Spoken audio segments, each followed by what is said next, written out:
नमो जिणाणम। प्राकृताचार्य श्री सुनील सागर जी महाराज की जय। मनुष्य एक ऐसा प्राणी है जो अपनी भावनाओं को भाषा के माध्यम से प्रकट करता है, जिसे हम लैंग्वेज कहते हैं, हिंदी, इंग्लिश आदि। और अपनी भावनाओं को व्यक्त करने के लिए लिख करके बताते हैं, जिसे हम लिपि कहते हैं। अभी जो क, ख, ग ये सब हम जानते हैं, वो देवनागरी लिपि है। ये तो अभी की है, पर मूल जो इसका है, जो इसकी जड़ है, जो सबसे प्राचीन लिपि है, वो है ब्राह्मी लिपि। जो प्रथम तीर्थंकर आदिनाथ भगवान ने जो बेटी पढ़ाओ का अभियान प्रारंभ किया और उन्होंने अपनी ज्येष्ठ पुत्री ब्राह्मी को ये लिपि सिखाई, तो उनके नाम से ये ब्राह्मी लिपि कही गई। आचार्य भगवान सुनील सागर जी गुरुदेव इस प्राचीन प्राकृत भाषा और ब्राह्मी लिपि का स्वयं प्रयोग करते हैं और प्रचार करते हैं, और हम सब के लिए सिखाने का ये पुरुषार्थ करते हैं। आज हम सबके लिए इस ब्राह्मी लिपि को सीखने का एक सुअवसर हमारे सामने है। सभी पूछते हैं आज के इस मॉडर्न ज़माने में ब्राह्मी लिपि सीखने से क्या लाभ, तो समझते हैं हम सबसे पहली बात तो ये हमारे लिए बहुत गौरव का विषय है।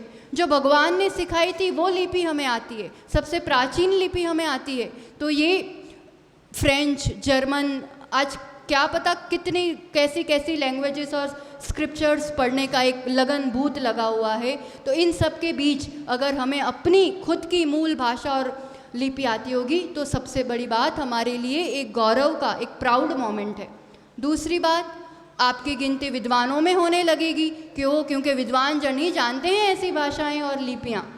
तीसरा लाभ, जब ऐसी मूल प्राचीन लिपि या भाषा का उपयोग होता है तो आपका ज्ञान का शोभशम बढ़ता है।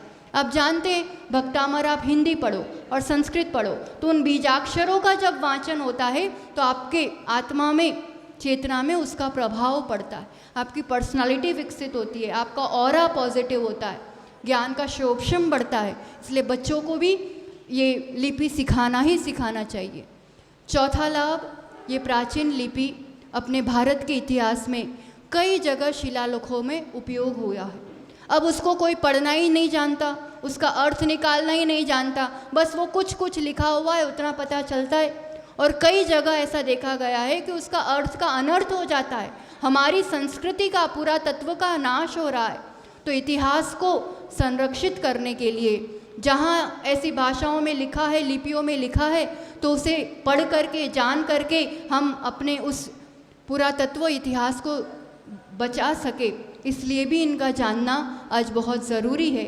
और अंतिम में कहेंगे कि अगर हम ऐसी कोई लिपि जानते हैं जो सब लोग, बहुत लोग नहीं जानते, तो हमें सीक्रेट में आपस में कोई ऐसी बात करनी हो, कुछ लिख के देना हो, कुछ मैसेज देना हो, तो आपस में भी हम सब जो जानते हैं वो आपस में सीक्रेट रूप से भी इस लिपि का उपयोग कर सकते हैं। तो हम तो यही कहेंगे कि सीखा हुआ कभी भी व्यर्थ नहीं जाता है।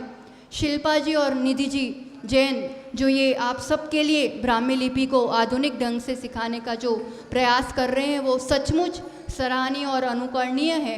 आप अधिक से अधिक संख्या में आप स्वयं अपने मित्रों को, अपने परिजनों को इसमें जोड़े। प्रतिदिन 5 से 10 मिनट आपको इसके लिए देनी है और आप इसको सीख करके keep learning and earning knowledge. आप सभी के लिए धर्म वृद्धि, ज्ञान वृद्धि हो, ऐसा आचार्य भगवान का मंगलमय आशीर्वाद। नमो जिणाणम।